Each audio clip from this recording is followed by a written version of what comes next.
Welcome to Yin and Young. The following is a story taken from Chapter 2. I have called it, You're Not Really a Man. I hope you enjoy it. I've been thinking about that photo of Bobby in the tub. His flesh all doughy and soft, gripping the sides of the mixing bowl and staring into the future. I guess when you look at the photo, anyone would feel some affinity with him. You might recall your own grandparents and parents. You too arrived on this planet in wide-eyed innocence. You too have at times sensed the hope presented by something like a space race or social advancement. You too have lost caring hands, or have seen the past turn yellow like stiff photos. You and I both know the time captured in this image is not a Grecian urn. Bobby himself will not, cannot remain as he was. He will advance as we all do. He will leave infancy and become a grown boy, and the boy will become a man. But what does it mean to become a man? Years later, the night staff who finished their jobs early waited out the last 20 minutes of their shift at the loading dock behind the kitchen of a care home where Bobby worked. They sat or stood, staring toward the horizon where the setting sun had already fallen behind the houses, leaving its bright orange glow. They all wore regulation white pants and white shirts, and all of them removed their hairnets, leaving each one with a hat-head appearance. "So, where's everyone going tonight?" Tristan asked Glenn. Tristan was a stoner. He talked like a hoser with the attitude of a Cheech or Chong. His long blonde hair hung down straight at the back and swooped to one side at the front, often hanging over his eyes. He puffed on a cigarette, his wispy-haired upper lip always stretched into a Cheshire cat grin. "I don't know, man. I don't do anything on Saturday nights." Glenn was straight like a line. His voice was mechanical and friendly. He sounded like a computer repairman. He was a cheerful sort, careful about detail and efficient at work. He liked to laugh. "Really? What do you do then? Go home and jerk off?" Glenn smiled generously at this crudity and said, "I live at home with my mother. We don't have that much excitement. I might just watch a show and go to bed." "Really? Isn't that a bit boring?" "Maybe, but after work I just want to relax, you know." Tony, who hadn't spoken yet, piped up, "You're not really a man. How can you go home to your mother on a weekend?"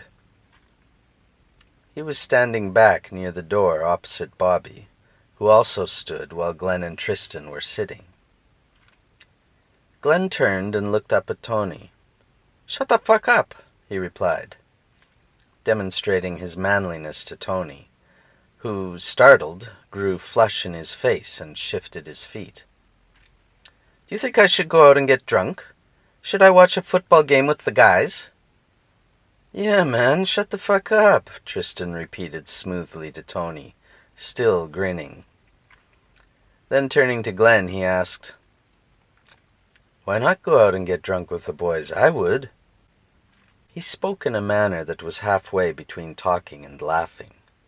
It was his hoser way of making it seem that everyone was in on the same joke. Bobby, watching it all, had already lost the flow of the conversation. Bobby often had difficulty keeping up with social chatter, because things would be said that would catch him like a hook through his flesh, pulling him up and away from everyone else. This time the hook was the comment about being a man. Bobby was struck by Tony's challenge that Glenn was not a man. But how? The man, Glenn, sitting in front of Bobby, talking about going home to chill out and watch a show with his mother, was obviously male.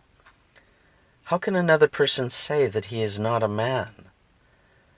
This was the first time that Bobby was confronted with the idea that other people might have a concept of being a man that floated separately from simply being born with a male body.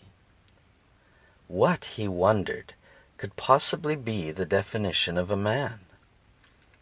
It never dawned on him that other men were busily trying to conform to an idea of manhood. Why would anyone want to conform to an idea when they already possess the real thing?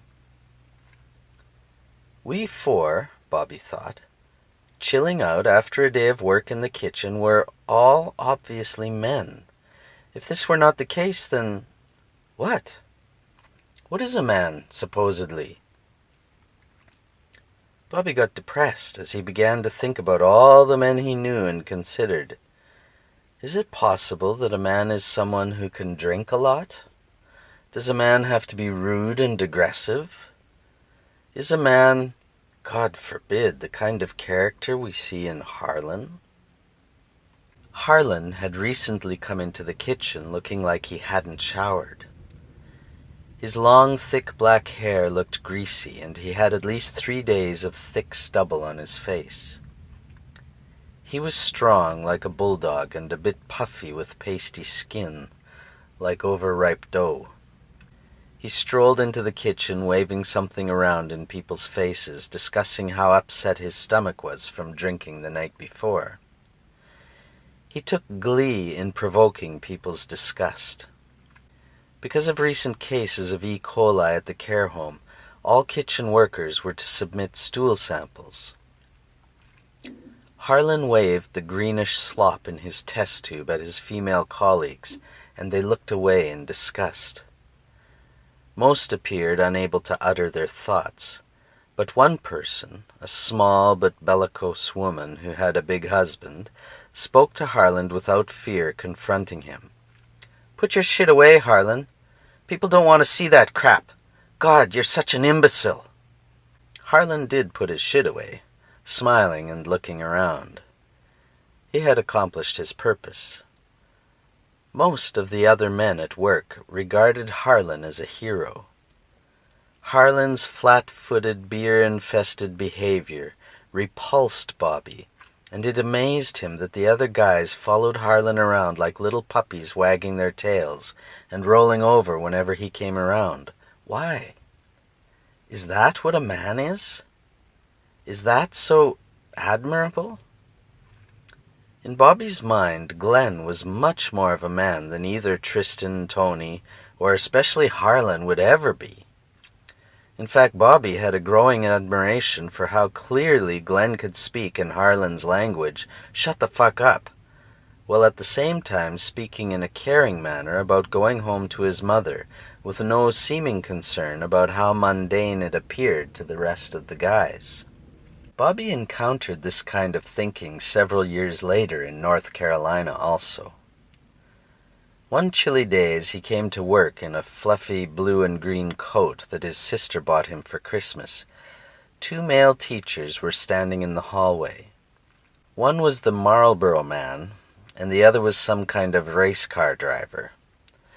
They were chatting with one another in that quiet and casual manner of conspirators when Bobby walked in. As Bobby passed them by and walked down the hall, Marlboro Man commented loud enough for Bobby to hear, and in a marbled voice that sounded like he had a plug of tobacco in his lip. "I don't know how he can come to work dressed like that." Bobby heard the comment, and was again confronted with the fact that some guys have an idea of what it means to be a guy. And whatever idea they had must be at the root of why Bobby had no desire to be in their company at all. Bobby felt no affinity, no attraction, no reason to ever share himself with them. To Bobby, these men just lived on the surface and took on characteristics that seemed destined to diminish their true manhood by their appearance of it, an appearance that seemed calculated for approval. And that approval would come not from their own hearts, but from a concept they derived from who knows where? TV? Advertisements?